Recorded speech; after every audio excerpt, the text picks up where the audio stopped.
treballo conduint autobusos de línia a Barcelona. La meva missió és transportar ciutadans i moure'ls per anar a la feina, per anar a l'escola, etcètera, etcètera. Jo no em dedicava a aquest món. Jo treballava com a administrativa, però vaig voler un canvi a la meva vida i em va interessar moltíssim el fet d'estar al carrer, de tenir més contacte amb les persones i m'encanta conduir.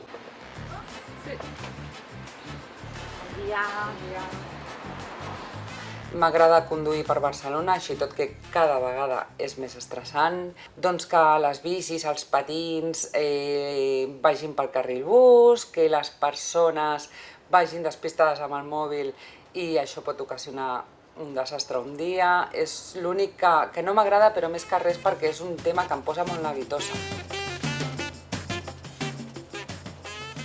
No he sentit cap tipus de prejudici perquè jo, d'entrada, no m'he sentit diferent. És una feina que la podem fer absolutament totes les persones. Només una vegada vaig viure una experiència que em va fer molta gràcia perquè hi havia un matrimoni de persones grans i el senyor va dir: «Ui, una mujer, no quiero subirme».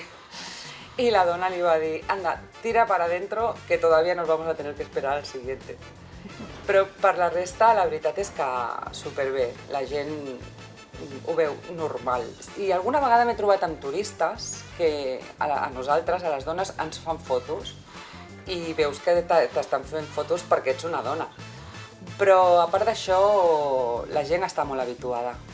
Així tot que només som el 27% de dones a nivell estatal que treballem en aquesta branca i és una llàstima perquè ens hauríem d'incorporar moltes més.